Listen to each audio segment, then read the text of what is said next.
Yes, you guys have to. We just have to record, Jason. Down at the bottom. Yep. One over two from there. Oh, Yep. Yep.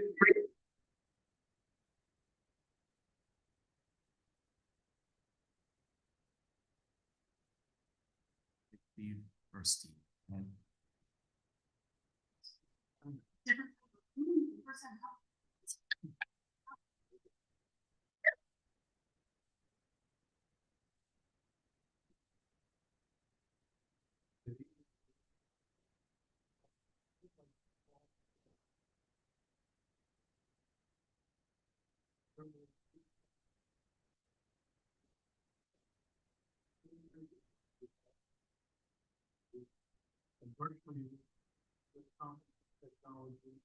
Virtual participation in public meetings is authorized by Part WW, Chapter 56, the laws of 2022 of New York State, and local law 2022-05.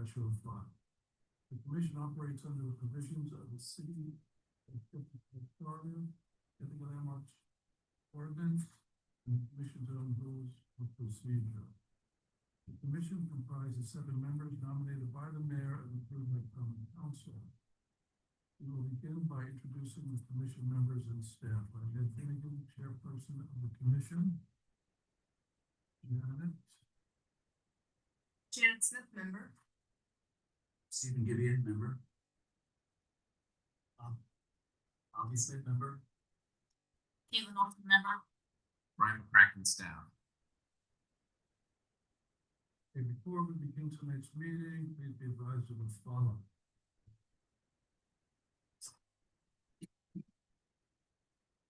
Emergency evacuation notice. In case of an emergency evacuation, we are to take one of the 2 exits back here or front and wait at the trees on the same side of the street on South Street and Green Street, not crossing the street if necessary.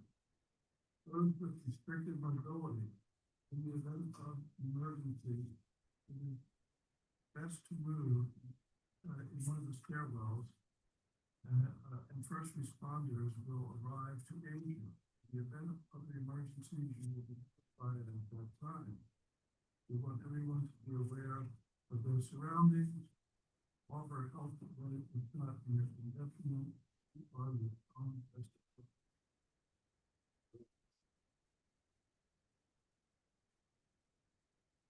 The commission will consider the following certificate of appropriateness applications for material change out or alteration of tonight's public meeting. 314C and 314 West State Street, downtown West Historic District, proposal to permanently install art mural on the west elevation. And 201 Highland Avenue, Historic District, proposal to replace the applications are available for public view on the table at the back of the room, as well as on the city website. All interested parties will be given an opportunity at the hearing to address the commission concerning these applications. So, I guess we'll start then with 314 West State Street, downtown West Historic District, proposal to permanently install mural.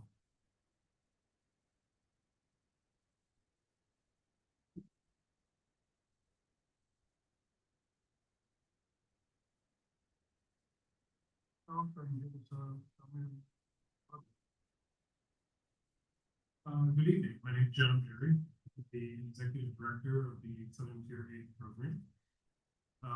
We are the owners of the building at 314 West State Street. We were approached approximately 3 to 4 months ago by a couple of local artists who asked if we felt like our building, the side of the building specifically facing toward DSS, could be used as canvas for a piece of art that they were interested in doing. We asked for a drawing, which they gave to us, and we have included a mock-up of the proposed art in the packet. So if you can look at it. Mr. McCracken was kind enough to come out to the building and speak with my staff, and I believe the artists as well. I think the organization that would like to install this. But he's been very generous with his time and expertise, because I unfortunately am a social worker. I do not have any expertise in this area, so he's been very helpful. So they mocked up what the piece of art would look like. We had given some input from Mr. McCracken, and if there was even a chance that you would entertain the idea of doing it. We understand that painting a historic building with a piece of art is an unusual request. But we thought we would bring it before the commission, and well, we're all closet artists. Those of us who can't make art are in awe of the people who can. And when they approach us, we try to accommodate them. I think it will improve the view from the street. I think it will significantly improve the view of people coming in and out of DSS. And I was saying to Brian on the way in this evening, I parked on Plain Street and came around the corner where Cave Addiction Recovery Services is, and noted that they actually have a mural on the side of their building facing onto Plain Street. So there's a trend line here. Let's hope.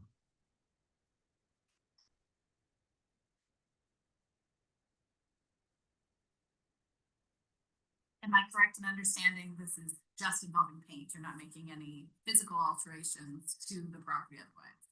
We are not.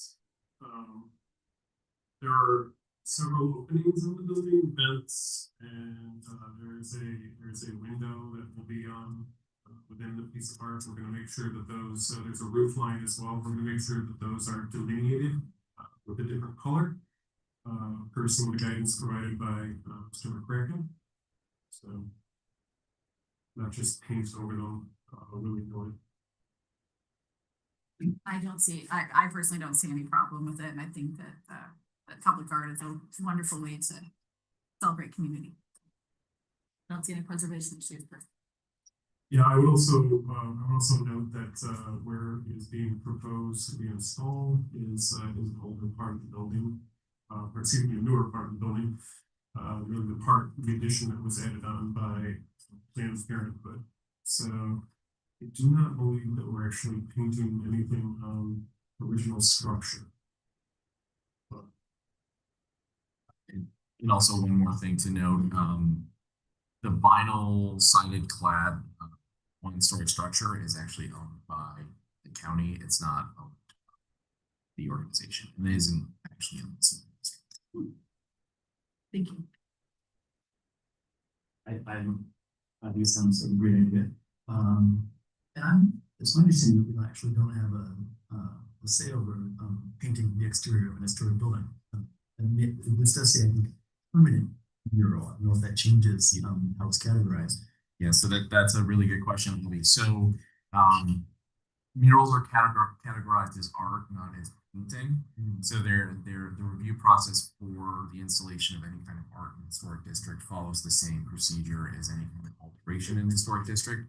So while it is just paint, it is also considered a piece of art. So it does have to come before the commission for review, because sometimes the paint that's used for a mural is very different than the paint that you would use on a house, which could have long-term impacts on historic materials. Here, the small portion of what is an early carriage barn in the back of the house, or in the back of the property, is being painted.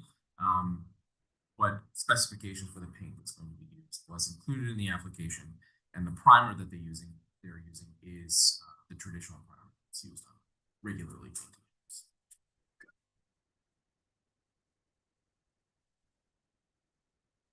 There are at least 3 different substrates here. Some of it's concrete block, I think, and then the gable roof rear part is shiplap with novelty siding, and then it looks like the low shed roof structure has both some vinyl siding and some concrete block. Is that correct?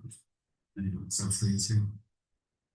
So the one story shed roof portion, it's all vinyl siding. The portion that looks somewhat like CMU is actually a vinyl shingle, and then the traditional platform here ends.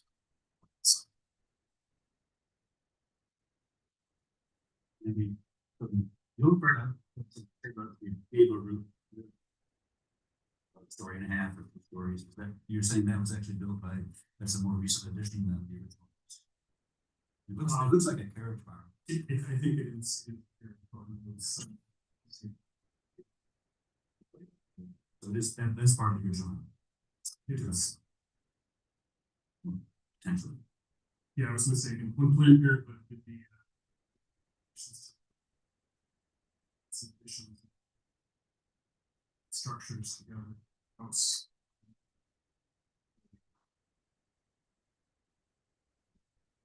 That's the one part I have concern about, the shiplap siding. Which I'm not sure how this mural will actually work on. There's a lot of relief to either the vinyl sidings or the shiplap sidings. I have seen murals throughout the community that have been painted on wood clapboard siding, and the artists that have done those installations have done a great job of dealing with the undulation. So I think that this can be successful.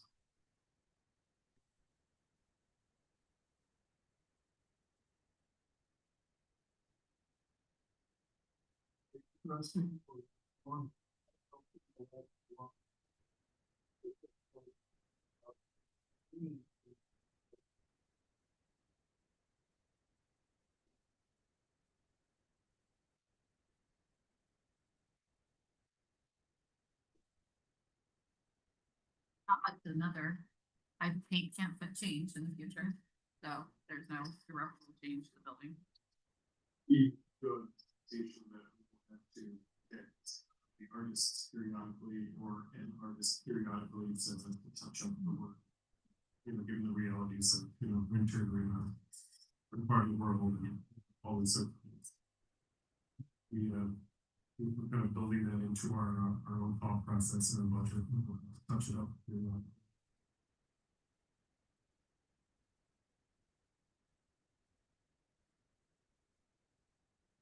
We have a motion to.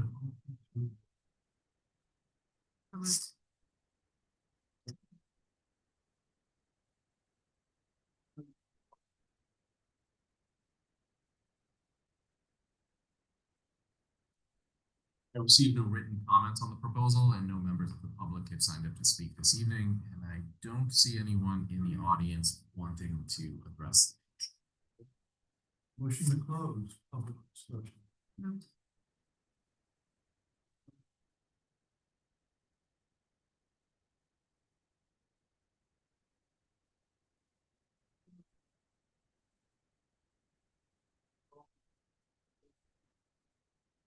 Happy to read it if Brian will tell me where I need to start.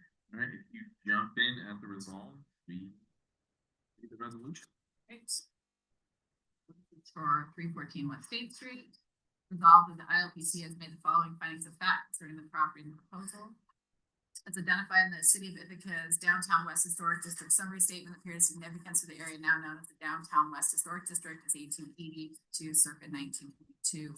It's indicated in the individual, as indicated in the individual property entry in the annotated list of properties included within the Downtown West Historic District.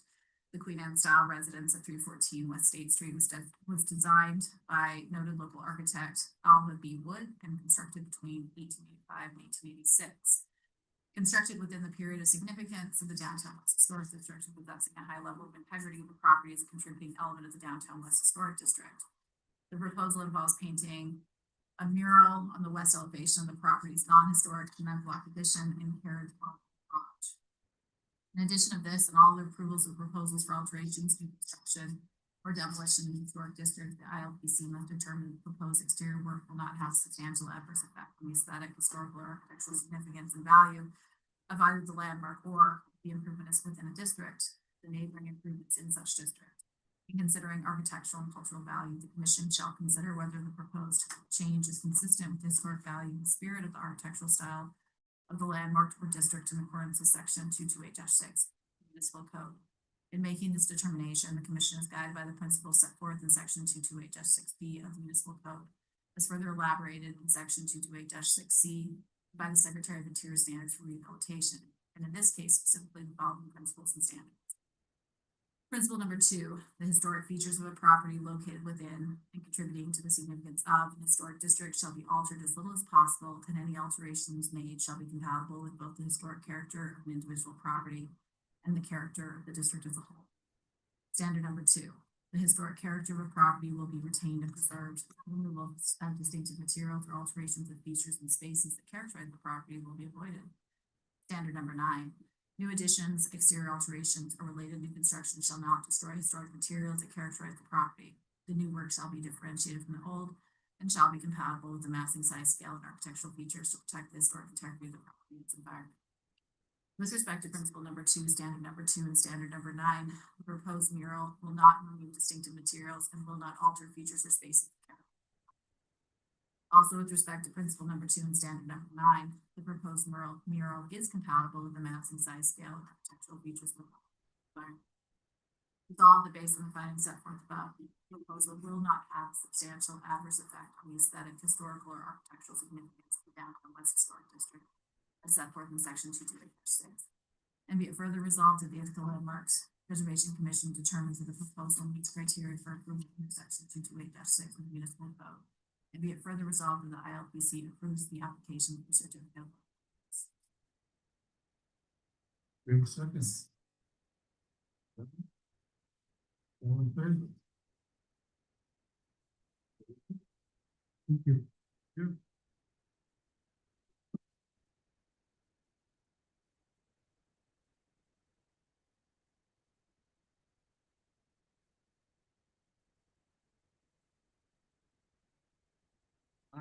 Do not see the applicant for 201.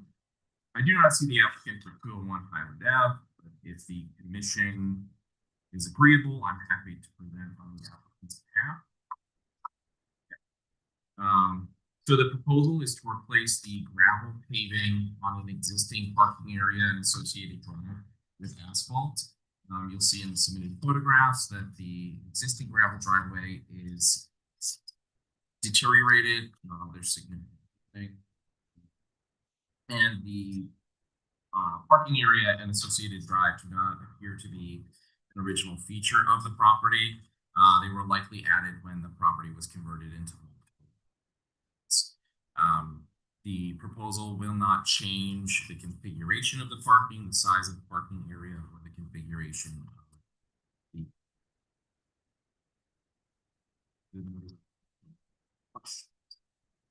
I did have a question. I was only wondering about drainage, how it's currently draining. It's there's very little gravel, so I would imagine water is percolating downwards with a truly permanent hardscape. Do you have any concerns about runoff impacting the historic structure? That would be my only. So as preservation staff, I don't have any concerns about the runoff impacting the historic structure. It may result in additional water being forced to the street and the stormwater drainage system, but I don't see there being an impact on the historic structure. That was my only concern. Otherwise, I thought. I guess I was wondering, this front yard parking, do you know if that was originally approved or was it installed before there was an approval process? My understanding is that it was installed before there was a approval process. From the documentation, it does look like this parking area was there at the time the district was landmarked. So it is not something that has been added in at least the last 30 years. The curb cut looks sort of old. Concrete on the curb cut. I would not want to permanentize non-approved feature of the site. Yes. And this is because this is a rental residential structure. It will go through other reviews before it's approved. So things like, was it installed? Was it permitted originally? Will be addressed as part of the question. Yeah. It's also a little undersized for the cars. I don't think it meets the current, I believe residential's 8'6" width for parking spots. I don't think there's 8'6". Some parking spots. Change material, it's that's significantly removed in the future. When it stabilizes the site, I know that having dealt with some of these issues myself, especially with.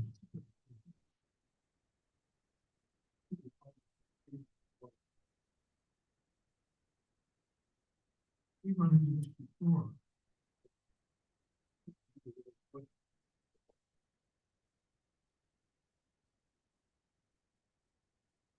We did. Over by Sooth House? Somebody got the. Yes. Yeah. Yeah. Cornell Heights. Right next to the footbridge. Yeah. So yes, that, thank you, Caitlin. That was a proposal to pave an existing driveway and actually add 2 additional parking spaces.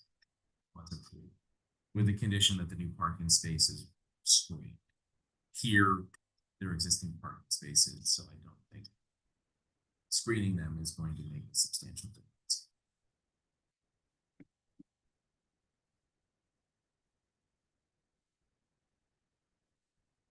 Go. We do have to have a public hearing. Second.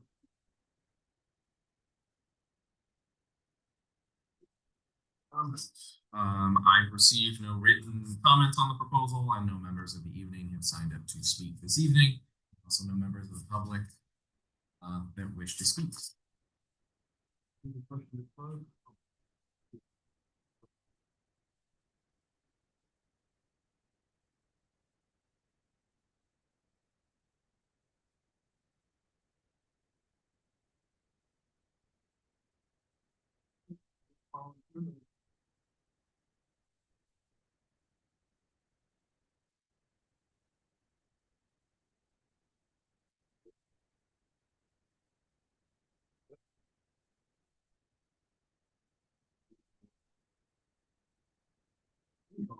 ILPC has been following findings and comparing the property and the proposal. Identified in the city of Ithaca's Cornell Heights Historic District Summary Statement, the period of significance of the area now known as Cornell Heights Historic District is 1898 to 1937. Dedicated in New York State Building Structure Inventory Form, the Prairie Style Residence at 201 Highland Avenue was constructed between 1960 and 1970. Constructed within the period of significance of the Cornell Heights Historic District and possessing a high level of integrity, the property is a contributing element of the Cornell Heights Historic District. In consideration of this and all approval of the proposals for alterations, new construction, or demolition of historic districts, the ILPC must determine that the proposed exterior work will not have a substantial adverse effect on the aesthetic, historical, or architectural significance and value of either landmark or the improvements within the district of the neighboring improvements in such district. In considering architectural and cultural value, the commission shall consider whether the proposed change is consistent with the historic value of the period of the architectural style of the landmark or district in accordance with section 228-6 of the municipal code. In making this determination, the commission is guided by the principles as set forth in section 228-6B of the municipal code, as further elaborated in section 228-6C, and by the Secretary of the Interior standards for rehabilitation, and in this case specifically the following principles and standards. Principle 2, the historic features of the property located within and contributing to the significance of the historic district shall not be altered as little shall be altered as little as possible, and any alterations made shall be compatible with both the historic character of the individual property and the character of the district as a whole. Standard number 2, the historic character of the property will be retained and preserved. The removal of distinctive materials or alteration of features and spaces that characterize the property will be avoided. Standard number 9, new additions, exterior alterations, or related new construction shall not destroy historic materials that characterize the property. The new work shall be differentiated from the old and shall be compatible with the maximum size, scale, and architectural features to protect the historic integrity of the property and its environment. Standard number 10, new additions and adjacent related new construction shall be undertaken in such a manner that if you removed in the future, essential form integrity of the historic property and its environment will become impaired. With respect to installation to standard number 2 and standard number 9, the asphalt paving will not remove distinctive materials and will not alter features and spaces that characterize the property. Also, with respect to principle number 3, standard number 9, the proposed asphalt paving is compatible with the maximum size, scale, and architectural features of the property and its environment. With respect to standard number 10, the asphalt paving can be removed in the future without impairing the essential form and integrity of the historic property and its environment. Resolved that based on the findings set forth, the proposal will not have a substantial adverse effect on the aesthetic, historical, or architectural significance of the Coral Heights Historic District as set forth in section 228-6, and be it further resolved, the Landmarks Preservation Commission determines that the proposal meets criteria for approval under section 228-6 of this code. Be it further resolved that the ILPC approve the application for certificate of appropriateness. We have a second, please.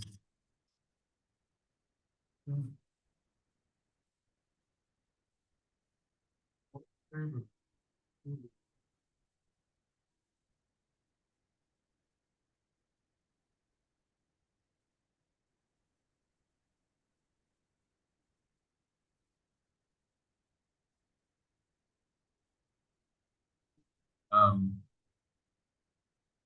The next item on the agenda is the proposed window replacements at 102 Clifton Road. I received an email from the applicant requesting a delay in this review. He was unable to attend the meeting this evening.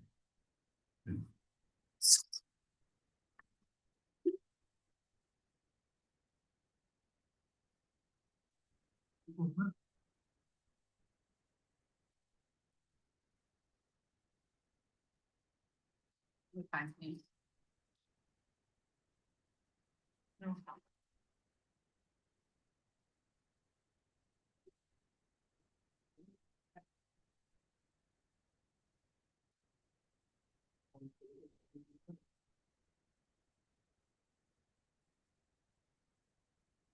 Who moved and seconded that?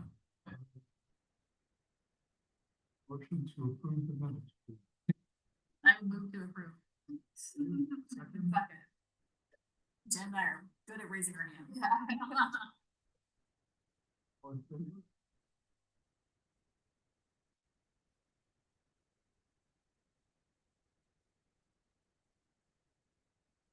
Administrative matters. Right, so the commission retreat keeps getting pushed out with the holidays coming up and everyone's busy schedule. It looks like it's not going to happen in the new year. So we'll keep you posted. Send you more dates. Very near future.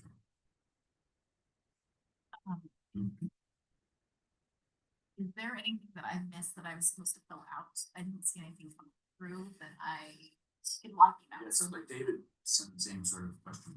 Absolutely. So, yes, the mayor has asked that commission members reapply to serve on the Landmarks Commission, but that online application is not available yet. So as soon as the online application is live, I can send that to you.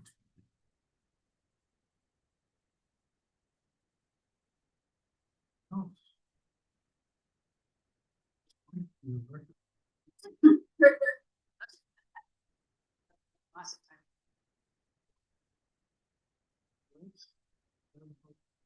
Really?